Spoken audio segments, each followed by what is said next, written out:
என்பவர். அனைவருக்கும் வணக்கம். குடி குடியை கெடுக்கும், குடிப்பழக்கம் உடல் நலத்தை கெடுக்கும். மது நாட்டுக்கு, வீட்டுக்கு, உயிருக்கு கேடு இல்லை. மது வீட்டுக்கு, உயிருக்கு மட்டும் கேடு, நாட்டுக்கு நல்லது. வீர தமிழனாய் சரித்திரத்தில் இடம் பிடிப்பது அந்த காலம். குடிகார தமிழனாய் சாராய கடையில் இடம் பிடிப்பது இந்த காலம். போரில் புறமுதுகிடாது எதிர்த்து நின்றது அந்த காலம். டாஸ்மாக் பாரில் புறமுதுகிட்டு வீழ்ந்து கிடப்பது இந்த காலம். போருக்கு திலகமிட்டு உற்சாகமாய் அனுப்பியது அந்த காலம். பக்கத்து ஊருக்கு கூட பயந்து கொண்டே அனுப்புவது இந்த காலம். ஜல்லிக்கட்டு காளைகள் மிரண்டு ஓடியது அந்த காலம். மனைவியும் குழந்தையும் மிரண்டு ஒதுங்குவது இந்த காலம். பகைவர்கள் பலரும் அஞ்சி நடுங்கியது அந்த காலம். குடிகார தமிழனின் 2 கைகளும் நடுங்குவது இந்த காலம். சிங்கம் போல வீறு கொண்டு நடந்தது அந்த காலம். ரொம்ப அசிங்கமாய் தள்ளாடி கொண்டு நடப்பது இந்த காலம். கொஞ்சம் கொஞ்சமாய் பணம் சேர்த்து நகை நட்டு வாங்கினது அந்த காலம். வீட்டில் உள்ள நட்டை கூட திருடி கொண்டு போய் வித்து குடிக்கிறது இந்த காலம். போருக்கு கூட்டம் கூட்டமாக ஓடி சென்றது அந்த காலம். பாருக்கு மந்தை மந்தையாக நடப்பது இந்த காலம். அப்பா மாலை வேளையில் வந்தவுடன் ஓடி சென்று கழுத்தை கட்டி அடைப்பது அந்த காலம். அப்பா வருவதை பார்த்த உடனேயே ஓடி சென்று கட்டிலுக்கு அடியில் பதுங்குவது இந்த காலம். எப்போது அந்த காலம் திரும்பும் என்று தெரியவில்லை. ஒரு குழந்தையின் நேரடி ரோல் மாடல் பெற்றோர்களே. நம்பிக்கையை, உழைப்பை, முயற்சியை, ஒழுக்கத்தை, நேர்மையை, ஒற்றுமையை, தியாகத்தை, ஈரத்தை, வீரத்தை, உதவும் மனப்பான்மையை, கீழ்ப்படிதலை என நற்பண்புகளை தந்தையிடம் இருந்துதானே கற்றுக்கொள்ள வேண்டும். ஆனால் இன்று பெரும்பாலான தந்தைகள் எப்படி இருக்கிறார்கள்?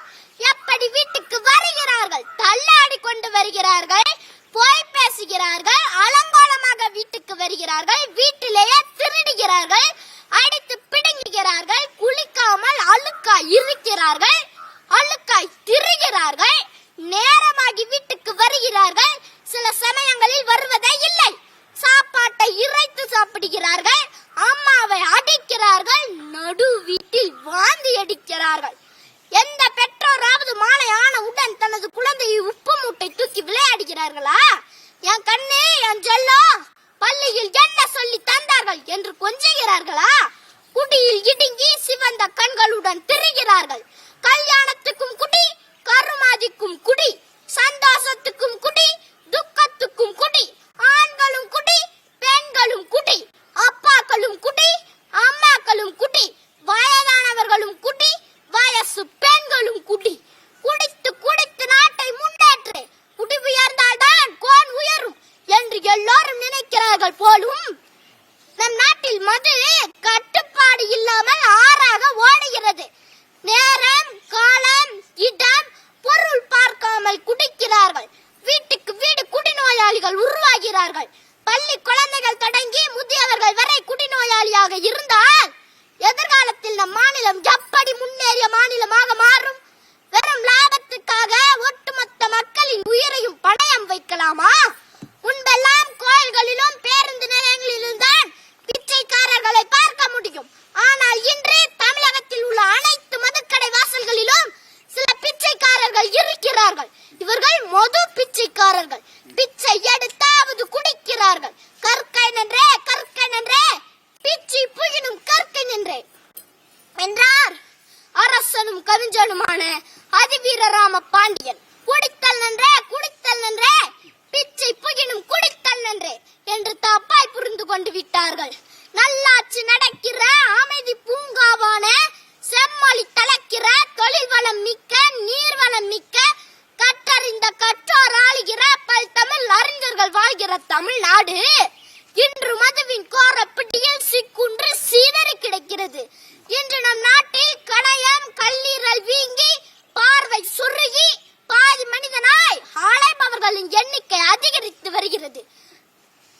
உடல் ஊனமுற்றோர்களின் எண்ணிக்கை அதிகரித்து வருகிறது. இங்கு நான் வருவதற்கு முன்பு நன்றாக இருந்த என் வகுப்பு தோழன் கோபிநாத் கோபிநாத்தின் தந்தை யாரோ ஒரு குடிகார ஓட்டுநரால் விபத்துக்குள்ளாகி 8 பற்களை இழந்து நோயாளியாக நிற்கிறார். கோபிநாத்தும் அந்த விபத்தில் நோயாளியாக வேண்டியவன்.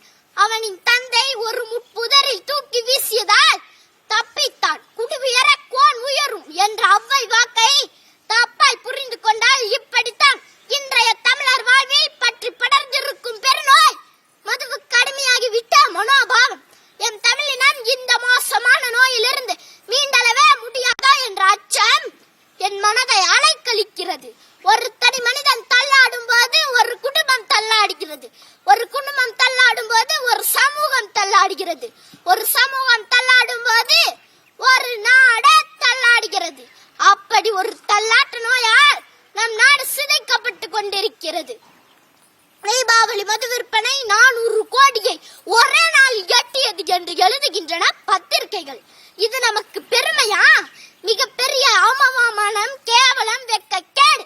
குடிப்பதை குற்றம் என்று உறக்கச் சொன்ன வள்ளுவன் உதித்த மண் இன்று குடியாலே தள்ளாடுகிறது. காப்பாற்ற ஆள் இல்லாமல் அல்லாடுகிறது. 2003ஆம் ஆண்டில் தமிழக அரசு குடியினால் குடித்த வருமானம் 2869 கோடி.